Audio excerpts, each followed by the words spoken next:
right, so this is going to talk a little bit more about President Reagan and some of the international issues that he faced as a president, including a scandal that he was part of. So some background information for you is that after World War II, the world was really split into three different areas. We had the Western democracies, which the U.S. would have been part of. Then there were the communist countries that we were having conflict with during the Cold War. And then there were developing countries. And we know throughout this entire time period that we were dealing with communism spreading. We wanted to keep it contained. But then the new concern is these developing nations, and are they going to turn communist? And so one of them actually has, and that is Nicaragua. And we actually mentioned this country last week when we were talking about the 70s. So it's going to become important now in the 80s.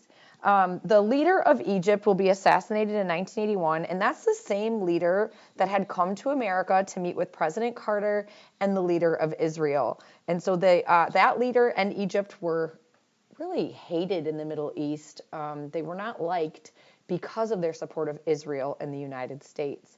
And then some of those terrorist groups that we had talked about, like the PLO, the Palestinian Liberation Organization, they wanted to get the land back from Israel.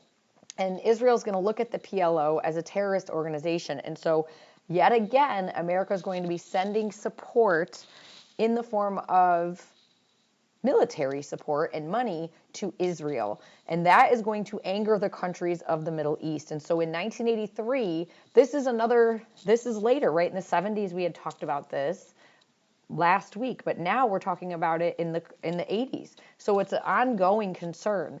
And in 1983, a terrorist truck is going to explode and kill 200 United States soldiers. And that is a huge number. And so America is going to have to respond to that and to these terrorist attacks. And so President Reagan is going to keep our troops in Lebanon for another year, all the way until 1984. And then during the same time period, there's going to be a war between Iran and Iraq. Now, I want you to remember, in Iran, we had our hostage situation. And this was happening at around about the same time. And we had naval ships in the area, and they were there trying to protect the shipping lanes because we get a lot of oil from the Middle East. So we want to protect the shipping lanes to keep trade open and available. But in 1987, an Iraqi warplane is going to fire and sink one of our military ships, the USS Stark. That's a picture of it there on the screen. And 37 American soldiers are going to die. And so that's a huge concern. So we are seeing time and time again that America's involvement in the Middle East is causing some of our soldiers to die, and that a lot of these attacks are being carried out by terrorist groups within a country.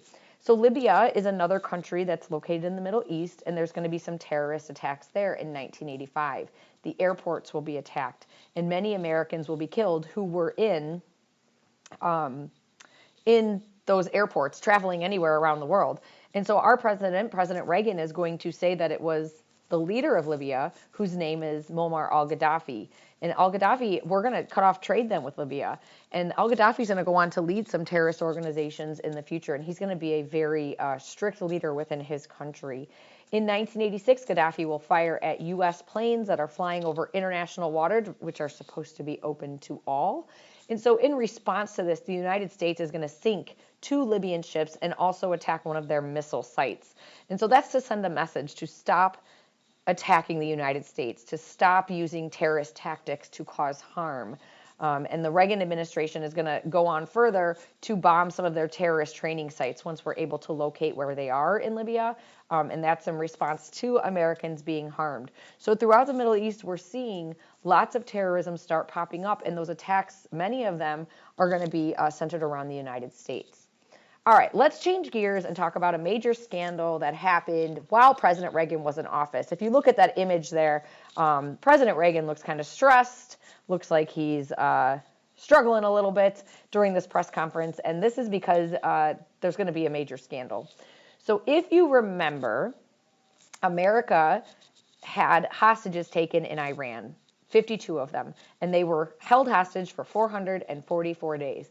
And the first day that President Reagan takes office, those hostages are going to be released. Okay, so that was in 1981. Now this is in 1986. There's going to be a news story that breaks that's going to be quite scandalous. So here's some information, some background info for us. The Contra is a group located in Nicaragua. Remember on our earlier slide, we said that Nicaragua was a communist country. And so remember, America wants to stop the spread of communism. And so President Reagan wants to support this group known as the Contra, who wants to overthrow communism. The problem is the Contra is kind of a bad group, you guys. They are a terrorist group. They want to overthrow their own leader. They're pretty well known for selling highly illegal drugs, very dangerous drugs and weapons. And so our Congress says no. Our Congress votes and says we are not going to support this group. The Contra is essentially a terrorist organization.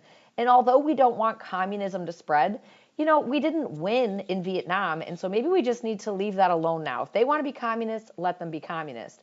But here's where the scandal comes in. In 1986, the news starts to break that President Reagan was still sending money to the Contra. And it's like, well, where did he get that money if Congress told him no?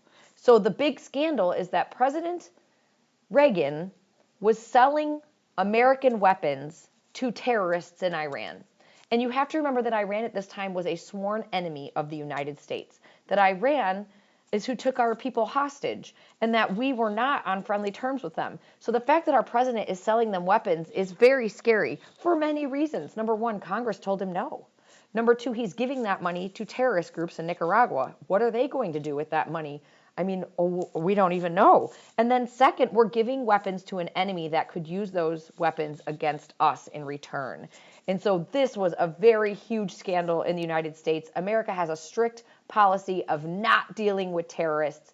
Congress, Americans, everyone is shocked. And of course, when they ask the president, what's going on? He says, I have no idea. So this is why it's considered such a big scandal during this time. And it was a burden on him in his presidency.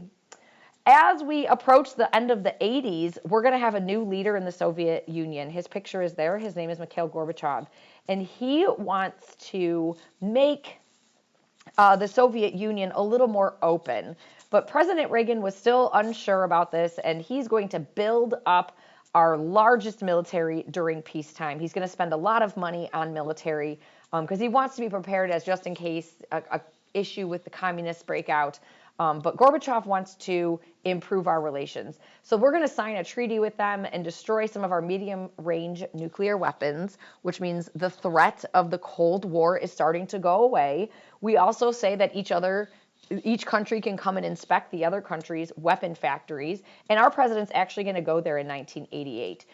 This is a huge change. If you can imagine, just 30 years prior, we were pointing our nukes at one another and talking about the end of the world. And even in the 60s, the Cuban Missile Crisis. And so now that we have this better relationship with the Soviet Union, it's a very positive thing, and the Cold War is really coming to an end.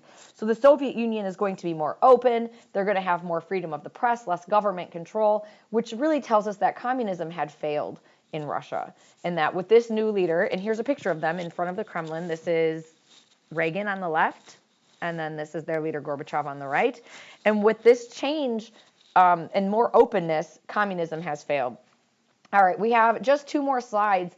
One is about something called the apartheid, and that's going to happen in South Africa. South Africa was predominantly black. It was made up of 70% blacks. But there was segregation happening in South Africa.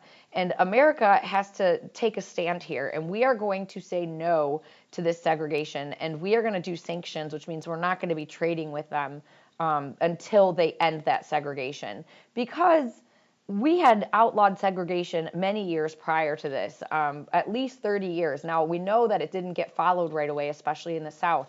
But our country's taking a stand, and we're saying no to we're saying no to segregation anywhere in the world. Obviously, in the United States, it's gone, but we're saying that around the world, we will not support a country that is having it. And then on our last slide, as we end the 1980s, NASA is going to go ahead and get off the ground again. They spent 2 years revamping their program and revamping the spacecraft after the Challenger incident, which we just saw on our last slides. And the Discovery, the Space Shuttle Discovery, is going to lift off safely in 1988. All right, that's going to be the end of our notes for today, so go ahead and check our daily slides then. You're going to have a cartoon analysis that you're going to work on after this, and then you can watch the 1980s recap video. Thanks, guys.